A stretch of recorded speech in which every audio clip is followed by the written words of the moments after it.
Hi everyone and welcome to my first video. My name is Andrew Park and I'm a student at Rutgers University majoring in computer science with a minor in digital communication, information, and media. The purpose of this video is to be able to provide students who have an interest in UX design but are not sure where to start with a tool that is commonly used by designers for prototyping and designing different applications.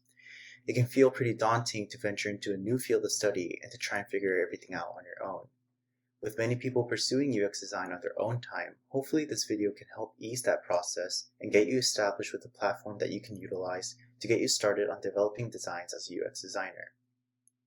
In order to read more about UX design, feel free to check out my WordPress website at yp285.ruckers-sci.domains, which can also be found linked in the video description.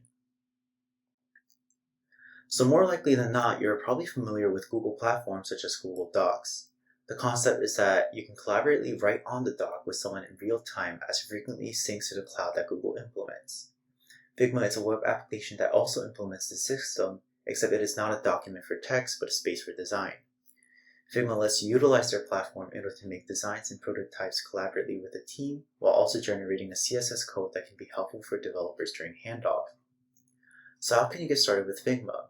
So the first step would obviously be to visit Figma's website at www.figma.com, which can also be found in the video description. Once you reach the site, you will see this page. They have included a beautiful interface that briefly describes what Figma is about, so feel free to go over it on your own time. For the sake of the video, I'm going to be going over the different accounts that you can make using Figma. So there are three types of accounts: a starter account, a professional account, and an organization account. A starter account is free for everyone, but you are actually limited to 33-day projects. You can only have a 30-day version history, and you can only have up to 2 editors in a single project. In a professional account, which has a $12 per month price, you actually have unlimited projects, unlimited version history, and all of these other features. The important thing to note here is that this professional account is actually free for students and educators. So if you use a school affiliated email, you can get this professional account for free. So when you press sign up at the Figma site, you can either sign up with the Google account, or if you want to take advantage of the free professional account you can make with Figma, you can make an account utilizing your school email. So once you logged into Figma utilizing an account that you just made, Figma will most likely actually open up a project for you right off the bat. So in order to leave this project, you can actually press the menu button at the top left corner and press back to files. This is where all of your projects will be stored in this draft section right here. We can now create a new project by clicking on the plus new button on the top right corner. So the first thing you should do with any new project is to actually title your project. So obviously you can see that the project is untitled at the moment, and when you click on it, it lets you edit the name of it. For the purpose of the video, I will name this project Example Project. And I'm going to press enter. So now I have named my project. Next, you want to establish what you're developing for. So are you developing for a web application? So you're going to be developing something on a computer screen, or are you developing an app that you need a mobile screen for? And this can be determined by using the frames that Figma has. So once you press on the frame button, which is the second button from the left, this is going to pop up. You have different phone choices, different tablet choices, different desktop choices, and even different watch choices. So for the sake of the video, I'm going to be developing on an iPhone 8. So now that I have a frame of iPhone 8 set, I just want to go over the most basic tools that Figma has. The first is the Shapes tool over here. You have the choices of rectangle, line, arrow, ellipse, polygon, star, or you can even place your own image here. So if I press the ellipse button, I can drag it and make a circle, or I can maybe make a rectangle, draw a line, draw an arrow,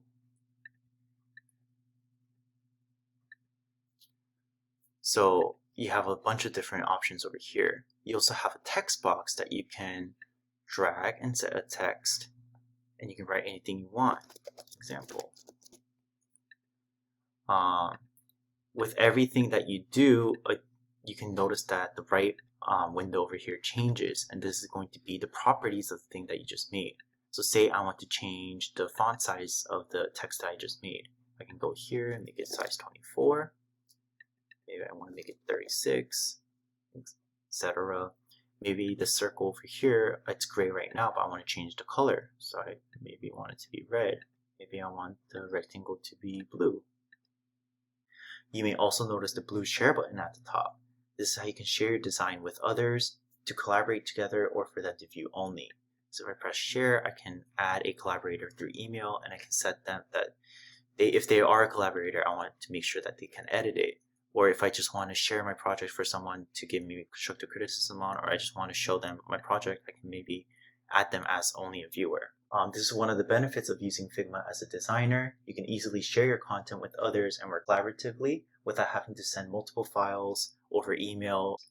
So for the purposes of this video, this is all I'm going to show, but feel free to explore the tools that are available to you on the Figma page on your own.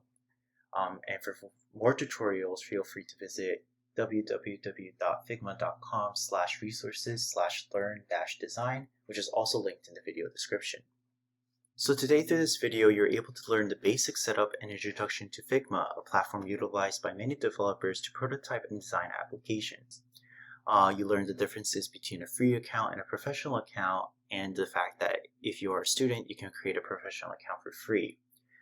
You learned how to set up your first project, how to create a frame for what you're developing for, and we got a very, very brief introduction to the different tools that Figma has.